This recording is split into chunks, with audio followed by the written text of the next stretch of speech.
She was the mare nobody wanted, a trembling, undersized creature with eyes that shied away from every outstretched hand. Daisy, a small sorrel mare, stood alone in the corner of Amos Tucker's trading post corral, her head bowed as if she could will herself invisible. Her coat, though clean, lacked the glossy sheen that drew ranchers' eyes, and her skittish nature made her a poor choice for the hard work demanded in the rugged wilderness of the American West. Yet, when a desperate mother rode in with news that would shake the entire territory, it was Daisy, this overlooked, fearful mare, who would be called upon for a task that would test the heart of even the stoutest horse. The morning sun hung low, casting long shadows across the dusty corral as Amos leaned against the weathered fence, watching another potential buyer turn away from Daisy with a dismissive shake of his head. 3 weeks she'd been here, and not a single soul had shown real interest. Most took one look at her nervous twitching and moved on to the bigger, bolder horses, animals with steady nerves and strong backs, built for the endless trails and rocky terrain of this untamed land. Amos scratched his graying beard, his brow furrowing with concern. Daisy was healthy enough, but her flinches at sudden noises and her habit of shying away from ropes made her a liability in a place where reliability meant survival. The trading post sat at the edge of a sprawling valley where golden plains stretched toward jagged mountains in the distance. The air carried the scent of sagebrush and dust, and the corral was surrounded by a landscape that could be both breathtaking and brutal.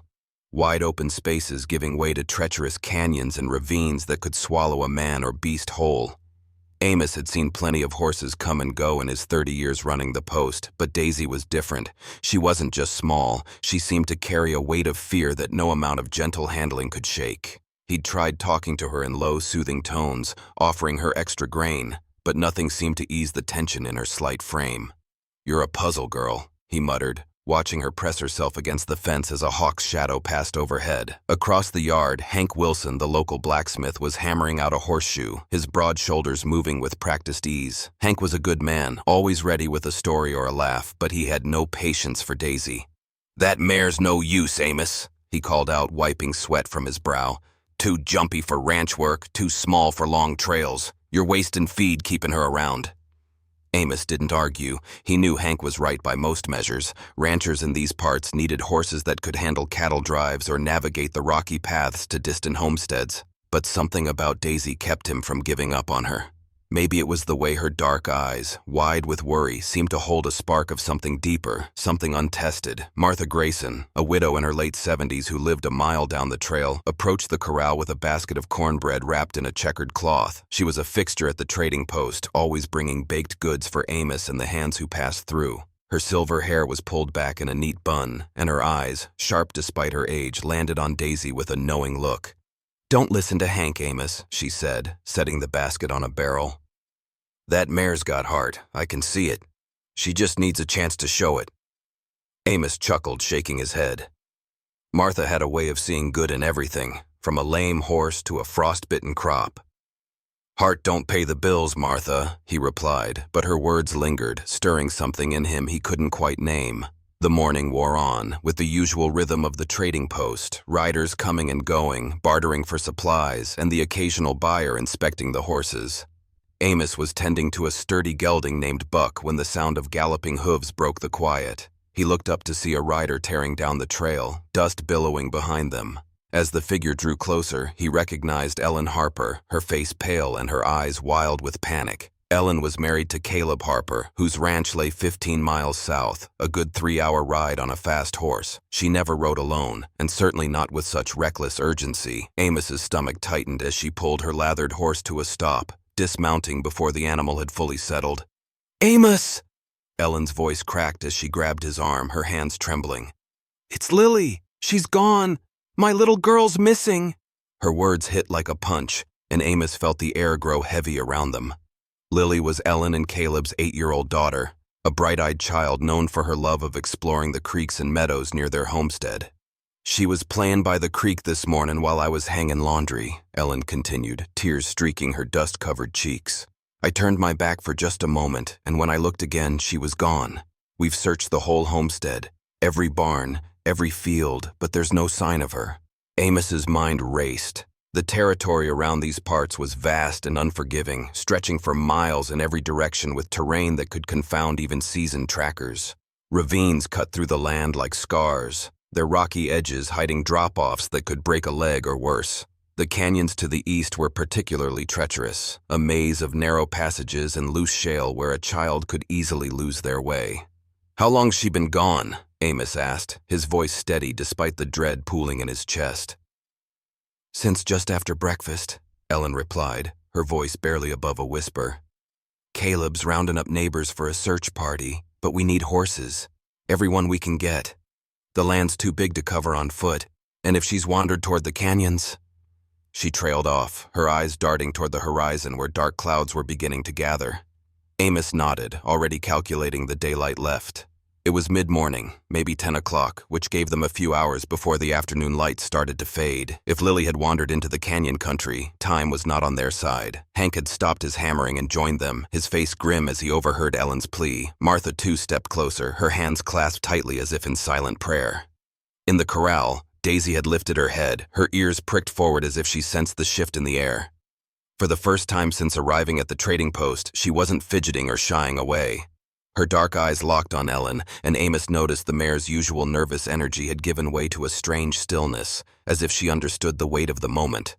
"I can spare Buck and Storm," Amos said, moving toward the corral to fetch the two strongest horses. Buck was a broad-chested bay with a calm disposition, perfect for long searches, and Storm, a powerful black gelding, knew the local trails better than most riders. They were the obvious choices, reliable mounts that could handle the rough terrain and long hours ahead. But as Amos reached for their halters, a nagging thought struck him. Every decent horse in the territory would likely be called into service for the search, and even then, the vastness of the land meant they'd be spread thin. The canyons, with their narrow passages and unstable footing, weren't suited for larger horses like Buck and Storm. A smaller, more agile animal might be needed, someone like Daisy. Ellen had remounted her horse, ready to ride back to the Harper homestead with news of the additional mounts. Her gaze fell on Daisy, who stood watching them with an intensity Amos had never seen in her before.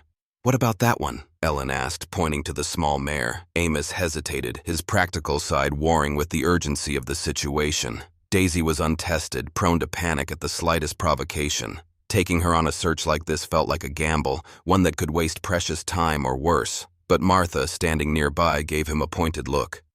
"She's got heart, Amos," she said softly. "Sometimes that's what matters most." Against his better judgment, Amos found himself reaching for Daisy's halter. The mare trembled as he approached, but for the first time, she didn't bolt or back away. Her eyes stayed fixed on him, and there was something in her posture, a quiet determination, that made him pause. He didn't know it yet, but Daisy possessed an instinct, a hidden strength that would soon prove more valuable than size or training. As he saddled her, speaking in low, calming tones, Amos couldn't shake the feeling that he was making a mistake. The mare nobody wanted was about to face a test that would challenge even the best horses in the territory. Hank shook his head as he watched Amos prepare Daisy. "You're taking a risk, Amos," he said, his voice gruff. "That mare's liable to spook at the first gust of wind." But Martha, ever the optimist, placed a hand on Amos's arm. "She's ready for this," she said, her voice carrying the weight of someone who'd seen enough of life to know when to trust the underdog. "You'll see." Amos didn't reply, his focus on the task at hand. He cinched Daisy's saddle, checked the straps on Buck and Storm, and turned to Ellen. "We'll meet you at the homestead," he said. "Tell Caleb we're coming with everything we've got." As Ellen rode off, her horse kicking up clouds of dust, Amos led the three horses out of the corral. Buck and Storm moved with the steady confidence of seasoned mounts, their powerful frames ready for the grueling task ahead. Daisy, though, was different. Her small steps were tentative, but her ears stayed forward, alert in a way that puzzled Amos. Where she usually shied from activity, today she seemed almost eager, as if she sensed the importance of what lay ahead. The trail to the Harper homestead stretched out before them, 15 miles of open country that would soon give way to the broken, dangerous terrain of the canyons. Somewhere out there, a little girl was lost, and the horse nobody wanted was about to step into a role no one could have predicted. The wind howled across the open plains as Amos Tucker led Daisy, Buck, and Storm toward the Harper homestead, their hooves kicking up dust that swirled in the crisp morning air. Daisy, the small sorrel mare nobody wanted, trailed behind the larger horses, her slight frame dwarfed by Buck's broad chest and Storm's towering height. Yet there was something different about her today, an alertness in her dark eyes, a steadiness in her steps that Amos couldn't quite explain. The urgency of the mission weighed heavy on his shoulders. 8-year-old Lily Harper was lost somewhere in the vast, unforgiving wilderness of the American West, and every minute counted. The sky, once clear, was now darkening with heavy clouds rolling in from the mountains, promising a storm that could turn an already desperate search into a fight for survival. Amos tightened his grip on the reins, his weathered face set with determination. He didn't know it yet, but the mare he'd almost given up on was about to show him what she was truly made of. The trail to the Harper Ranch stretched 15 miles, a grueling ride through rolling grasslands that gradually gave way to the jagged, rocky terrain of the canyon country.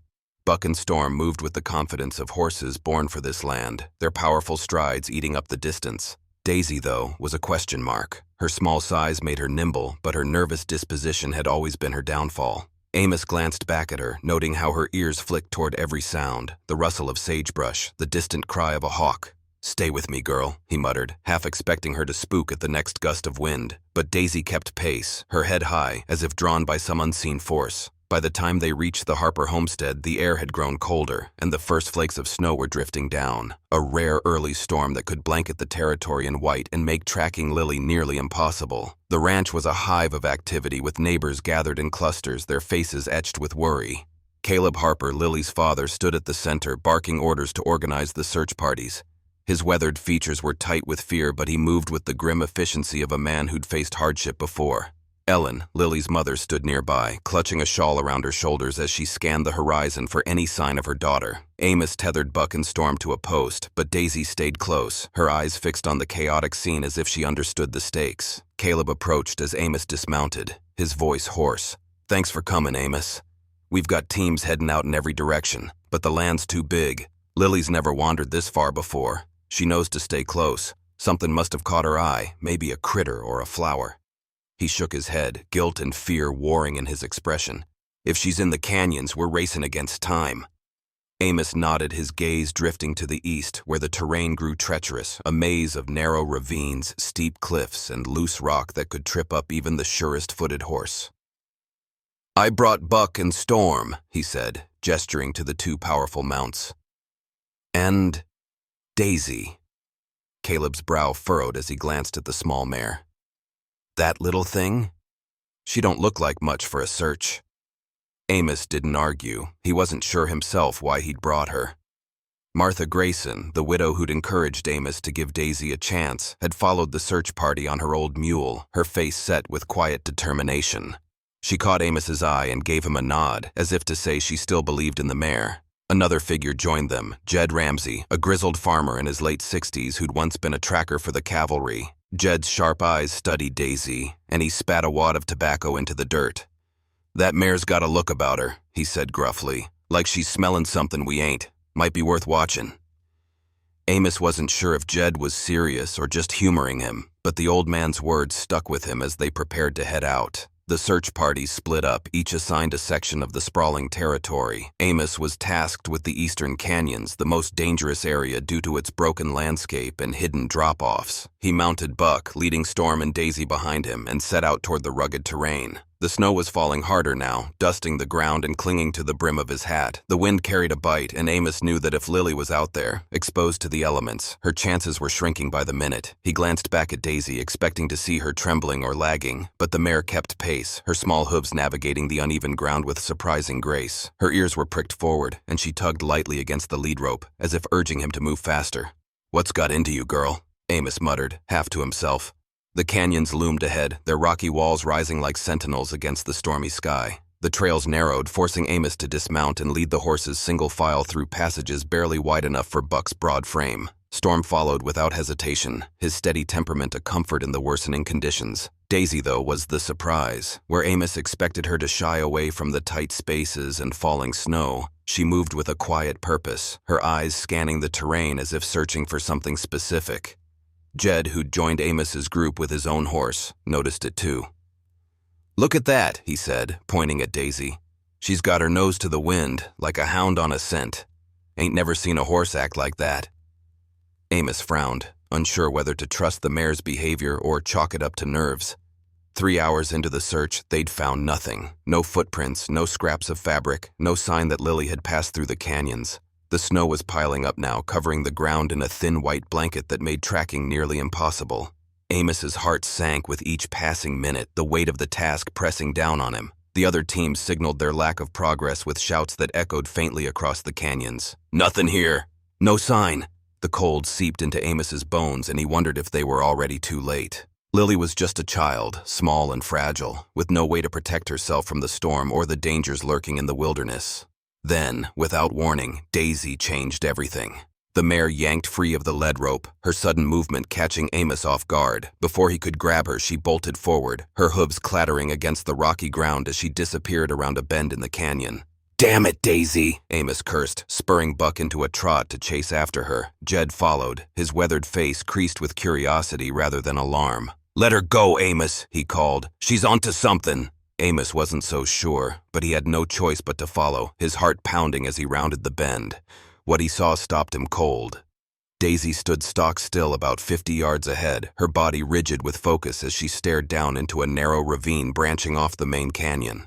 Her ears were pricked so far forward they nearly touched, and her nostrils flared as if catching a scent on the wind. Amos dismounted and approached the edge, his breath catching in his throat. The ravine was steep, its walls slick with snow and loose rock, dropping at least 20 feet to a shadowed hollow below.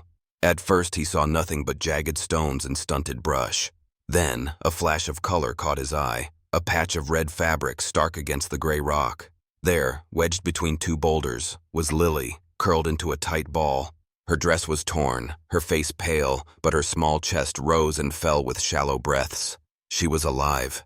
Amos's knees went weak with relief, but the sight of the little girl's precarious position sent a fresh wave of dread through him. Lily was unconscious, whether from cold, exhaustion, or injury, he couldn't tell. The ravine was too steep for him to climb down without risking a fall, and the snow was making every surface treacherous. Buck and Storm stood nearby, their size a liability in the tight confines of the canyon. Amos turned to Jed, who was peering over the edge with a grim expression. "We need ropes, maybe a sling," Jed said, his voice low. "But with this storm, we ain't got much time." Daisy, though, hadn't moved. The mare stood at the ravine's edge, her eyes locked on Lily's still form. She let out a soft, low whinny, a sound that seemed to carry through the wind and snow with startling clarity. Amos watched, stunned, as Lily stirred slightly, her eyelids fluttering as if the sound had reached her. Martha, who'd caught up with the group on her mule, dismounted and joined them, her face pale but resolute.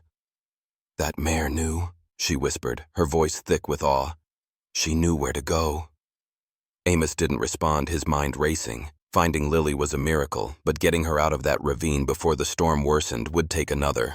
The mare nobody wanted had led them to the child, but the real test was still ahead, and Amos couldn't shake the feeling that Daisy's role in this story was far from over.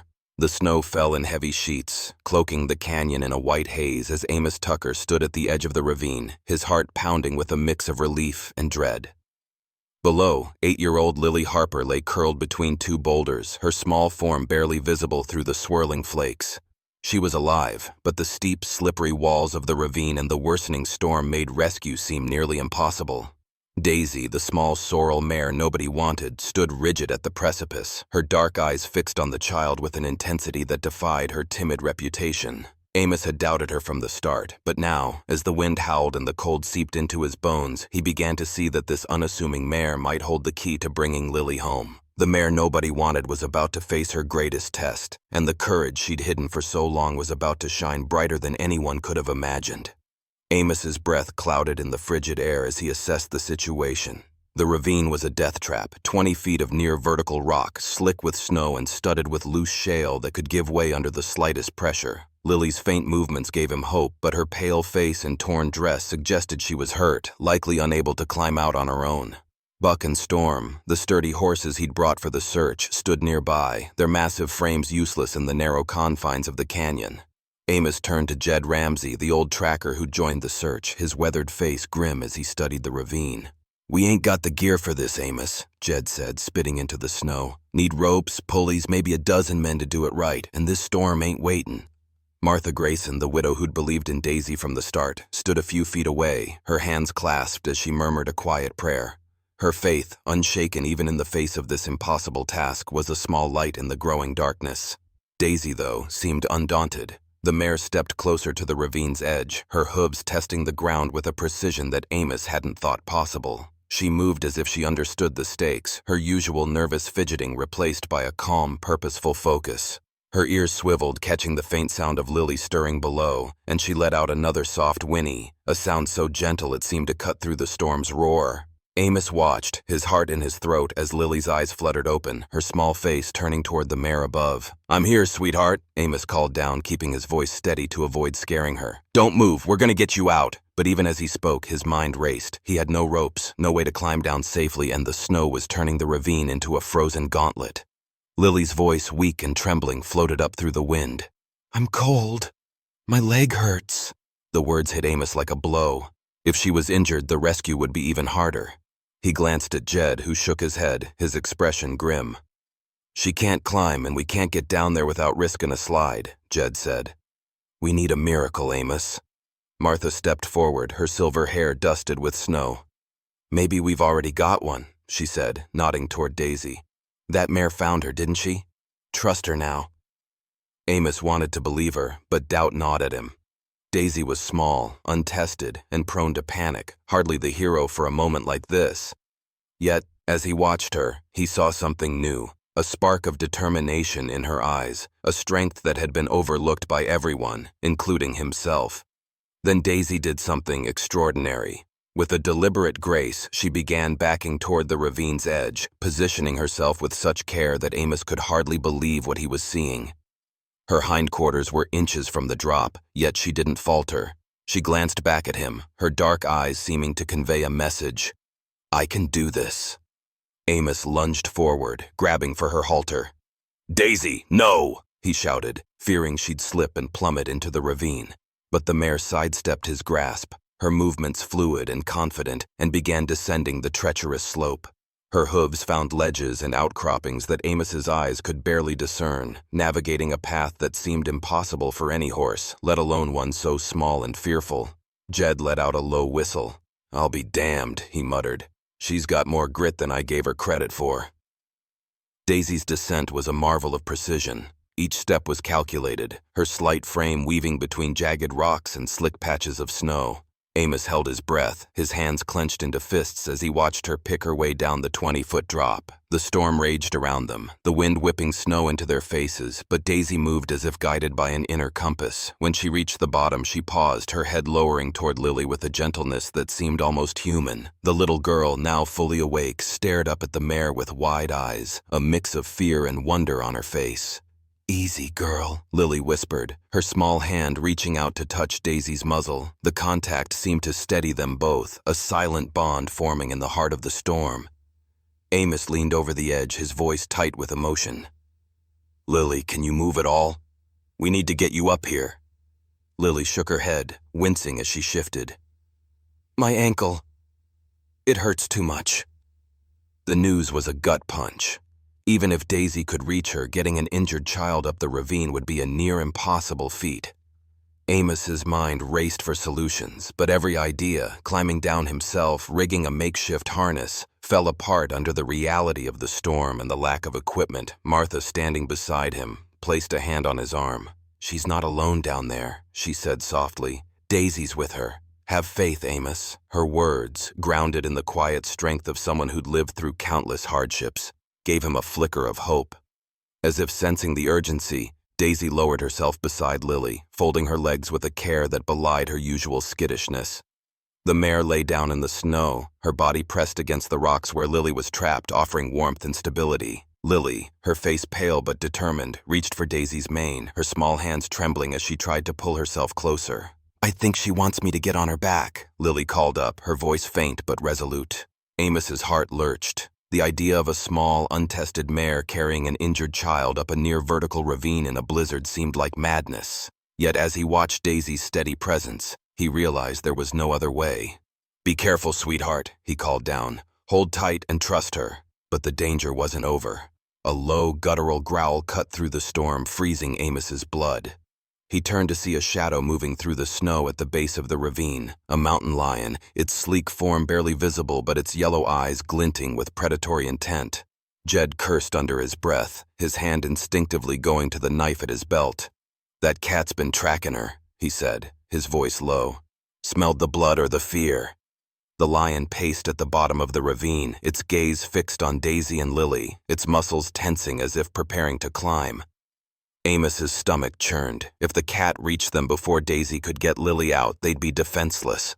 Martha's face paled, but she began praying aloud, her words a steady rhythm against the howling wind. "Lord, guide that mare," she whispered. "Give her the strength she needs."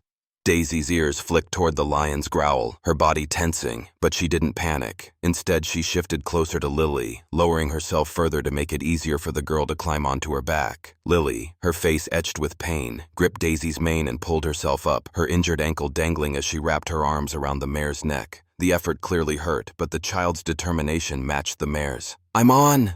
Lily called, her voice trembling but firm. Amos felt a surge of awe and terror. Daisy, the mare everyone had dismissed, was now the only hope for getting Lily out alive. The lion growled again, closer now, its claws scraping against the rock as it began to climb. With a grace that defied the storm and the danger below, Daisy rose to her feet, Lily clinging tightly to her back. The mare began her ascent, her hooves finding purchase on the same narrow ledges she'd used to descend. Each step was a miracle of balance, her small frame adjusting to every shift in Lily's weight. Amos and Jed leaned over the edge, shouting encouragement, their voices nearly lost in the wind. "Hold on, Lily," Amos called. "Daisy's got you." The mare moved with a precision that seemed almost supernatural, her eyes locked on the path ahead as she navigated the slick, snow-covered rock. The lion was halfway up the ravine now, its movements swift and deliberate, closing the distance with terrifying speed. Halfway up, disaster nearly struck. A patch of loose shale shifted under Daisy's hooves, sending a cascade of rocks tumbling into the depths below. Lily let out a frightened cry as Daisy's hindquarters slipped, her body tilting dangerously toward the edge. Amos's heart stopped, his hands gripping the ravine's rim as he braced for the worst. But Daisy's front hooves dug into a solid ledge, and with a strength that seemed impossible for her small frame, she pulled herself and Lily back to safety. The lion, sensing weakness, let out a snarl and leaped to a higher ledge, now only 10 feet below them. Martha's prayers grew louder, her voice steady despite the fear in her eyes. Daisy didn't falter. Her pace quickened, though she never sacrificed the careful precision that kept Lily secure. Her nostrils flared as she caught the lion's scent, but instead of panicking, she seemed to draw on some deep well of courage. With only 10 feet left to the top, she faced the steepest part of the climb, a narrow gap between two massive boulders, followed by a scramble over loose rock that had defeated even seasoned climbers. The lion was closing in, its claws scraping against the stone as it prepared to spring. Lily pressed her face against Daisy's neck, whispering words Amos couldn't hear but could feel. Words of trust and encouragement that seemed to strengthen the mare. With a final heart-stopping effort, Daisy squeezed through the gap, her sides scraping against the rough stone, and launched into the last ascent. Amos and Jed reached down as Daisy crested the rim, their hands grasping Lily's arms and pulling her from the mare's back. The girl was shivering, her ankles swollen and her face pale, but her eyes shone with gratitude as she looked at Daisy. "She saved me," Lily whispered, her voice breaking as she reached for the mare. Daisy stood trembling, her sides heaving from the effort, but her head was high, her eyes bright with a new confidence. The lion's frustrated growl echoed from below, its prey now out of reach. Martha rushed forward, wrapping a blanket around Lily's shoulders, her tears mixing with the snow. "Thank you, Lord," she murmured, then turned to Daisy. "And thank you, sweet girl." Amos knelt beside Daisy, checking her for injuries, his hands gentle on her sweat-soaked coat. For the first time, she didn't shy away from his touch, standing calm and steady as if she knew what she'd accomplished. Buck and Storm, the reliable horses everyone had trusted, seemed almost ordinary now, their strength overshadowed by the small mare's extraordinary courage. The ride back to the Harper homestead was a quiet triumph, the storm still raging, but the danger feeling distant.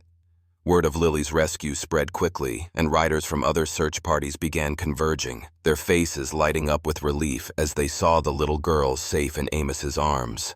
At the ranch, Ellen's sobs of joy echoed across the yard as she gathered Lily close, her hands trembling as she checked her daughter for injuries. Caleb, his face haggard but grateful, clasped Amos's shoulder. "I don't know how to thank you," he said, his voice thick. When he learned it was Daisy who'd made the rescue possible, his eyes widened.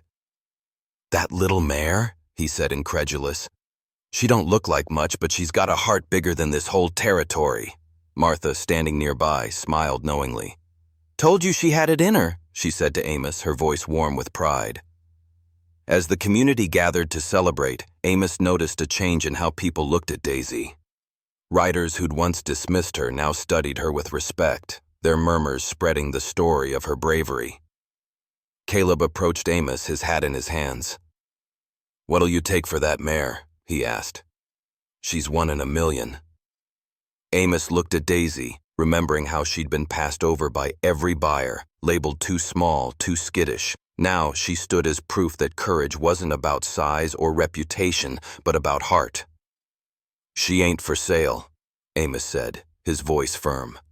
"After today, she's earned a home where she'll never be doubted again." Lily, wrapped in blankets and sipping hot broth, reached out to Daisy one last time. "Thank you for bringing me home," she whispered, her small hand stroking the mare's muzzle. Daisy leaned into the touch, her eyes soft, as if the bond forged in that ravine would last a lifetime. As the storm clouds parted, revealing a sliver of golden sunlight, Amos felt a weight lift from his chest. Some horses, he realized, were meant for more than work or trade. Some were meant to remind us that heroism comes from the most unexpected places, and that the smallest hearts can carry the greatest burdens. Daisy, the mare nobody wanted, had become the hero everyone would remember, her courage a beacon for a community that would never see her, or themselves, the same way again. The story of Daisy, the mare nobody wanted, is a powerful reminder that true worth often lies beneath the surface, overlooked by those who judge too quickly. As an American, I'm struck by how this tale resonates with the values of grit, perseverance, and second chances that define our culture. Daisy's journey from a timid, rejected horse to a hero who saved a lost child in a treacherous storm speaks to the underdog spirit we celebrate, whether it's in small-town communities or the broader American dream. Her courage in facing a mountain lion and navigating a snowy ravine to rescue Lily shows that heroism isn't about size or reputation, but about heart and action when it matters most. Watching Daisy transform, I felt inspired by her quiet strength and the way she proved everyone wrong, reminding me of the countless unsung heroes in our own lives, people who rise above doubt to do extraordinary things. The lesson here is clear: never underestimate anyone, including yourself. In our fast-paced world, it's easy to dismiss those who don't fit the mold of success, whether it's a colleague, a neighbor, or even our own potential. Daisy's story teaches us to look deeper, to give chances to those who've been written off, and to trust in the power of determination. For me, this means taking time to mentor someone who's struggling, offering kindness to those who seem out of place, or pushing past my own insecurities to tackle challenges. It's about believing that everyone has a spark of greatness, waiting for the right moment to shine. This story also reminds us to stay humble and open, recognizing that the smallest among us can make the biggest difference. For those of us in our later years, Daisy's tale is especially poignant. It's a call to keep contributing, to know our experience and heart still matter, no matter how society might overlook us. Let's apply this by supporting others, sharing our wisdom, and embracing opportunities to make a difference, no matter how small they seem. If this story touched your heart, hit that like button to spread the inspiration. Share it with friends who need a reminder of courage and hope. Subscribe for more stories that uplift and motivate, and drop a comment below. Tell us about a time you or someone you know proved the doubters wrong. Your support keeps these stories alive.